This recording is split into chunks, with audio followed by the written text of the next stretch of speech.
प्रिय विद्यार्थियों, यह वीडियो कक्षा 9 के विद्यार्थियों के लिए है। पिछले क्लास में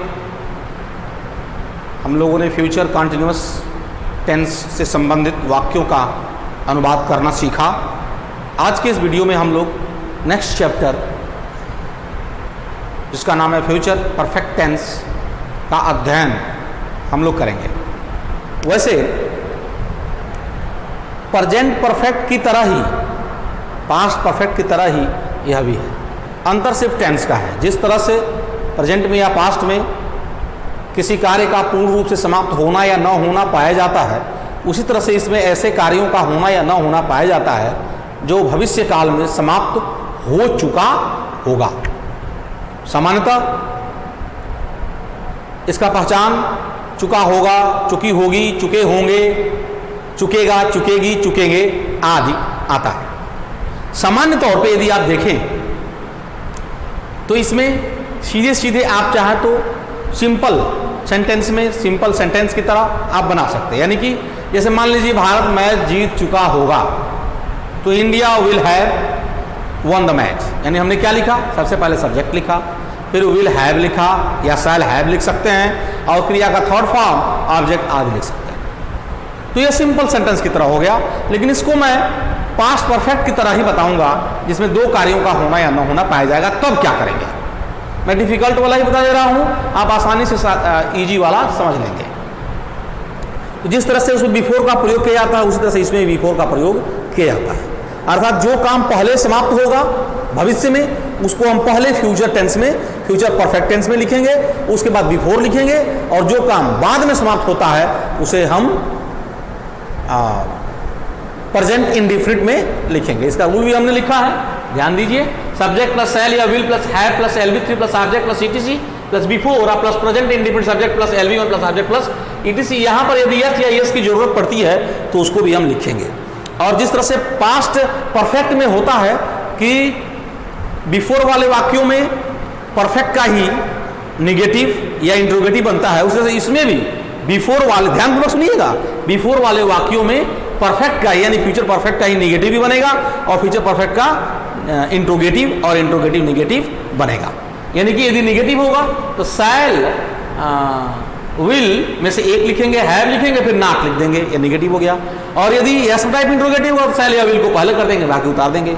WH टाइप होगा तो शैल या विल को लिख के उसके पहले हम WH वर्ड लिख देंगे, WH वर्ड शैल या विल प्लस सब्जेक्ट, फिर पूरा उतार देंगे, have LV3 object ETC plus before plus present indefinite tense. Who होगा तो सब्जेक्ट के स्थान पे हु लिख देंगे, बाकी उतार देंगे। और इंट्रोगेटिव निगेटिव होगा तो यस तो टाइप और WH टाइप में करता है कि ठीक है आगे नॉट लिखेंगे, हु वाले वाक्यों में हैव के आगे नॉट लिख देंगे, हो जाएगा। मैंने इसमें कुछ उदाहरण लिखा है, उसको आप ध्यानपूर्वक देखिए। तुम्हारे आने से पहले, तुम्हारे आने से पहले, यानी से पहले इसमें कंजंक्शन हो गया, वो अपना पाठ याद कर चुका होगा, इसको हम पहले बनाएंगे। यानी कि he will have learned, he will have learned, he will have learned his lesson. अब क्या? से पहले बिफोर। अब क्या है? तुम्हारा आना, यू कम, प्रेजेंट इंडिफिनिट। अब यदि उसके आने से पहले होता तो ही कम्स लिख देते। अब सूर्य उगने से पहले, सूर्य का उगना पहला वाक्य, से पहले कंजंक्शन, और वे लोग स्नान नहीं कर चुके होंगे, इसको हम पहले बनाएंगे क्योंकि ये फ्यूचर परफेक्ट में है। तो वे लोग, they will have not bathed, BATHED, they will have not bathed. उसके बाद से बिफोर, उसके बाद से हम क्या लिखेंगे? बिफोर लिखेंगे।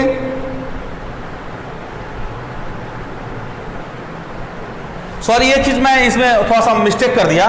नॉट का प्रयोग विद्यार्थियों, ये हैव के आगे न लिख के हम सीधे सीधे कहां लिखेंगे? शैल या विल के साथ लिखेंगे। Shall and subject plus shall या will plus not. Will not have bathed before the sun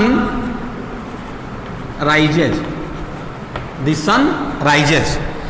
क्या 9 बजने से पहले लड़के मैच जीत चुके होंगे? यानी कि यह क्या किसके लिए आया है? क्या लड़के मैच जीत चुके होंगे? विल पहले चला आएगा। Will the boys have one the match. अब उसके बाद से 9 बजने से पहले, before it is 9 o'clock, it is 9 o'clock। इसमें इज का प्रयोग हुआ है, ऐसे ही बनेगा यह। सूर्य छिपने से पहले कितने लोग खाना खा चुके होंगे? यानी किसको हम पहले बनाएंगे? कितने लोग खाना खा चुके होंगे। हाउ गिन सकते हैं लोगों को, इसलिए मेनी का प्रयोग। How many people will have eaten या taken before taken food या eaten food before क्या? सूर्य छिपने से पहले the sun sets, question mark, the sun sets, छुपने का अंग्रेजी sets, डूबने से पहले। तो क्या हो गया? How many people will have eaten food before the sun set. इसमें करता नहीं है, करता इसमें हाउ मेनी के साथ ही आ गया है। इसको हम ऐसे बनाएंगे। और भी कुछ उदाहरण देखते हैं, 2-4।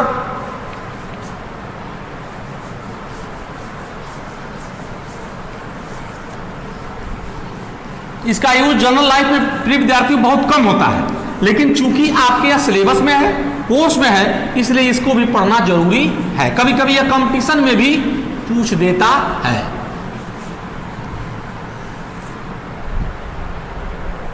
जैसे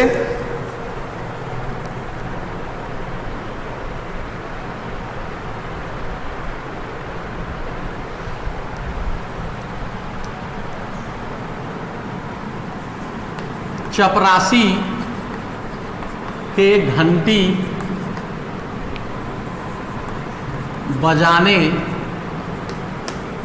से पहले कौन कौन विद्यालय में पहुंच चुके होंगे? पहुंच चुके होंगे। और भी उदाहरण देख लीजिए आप।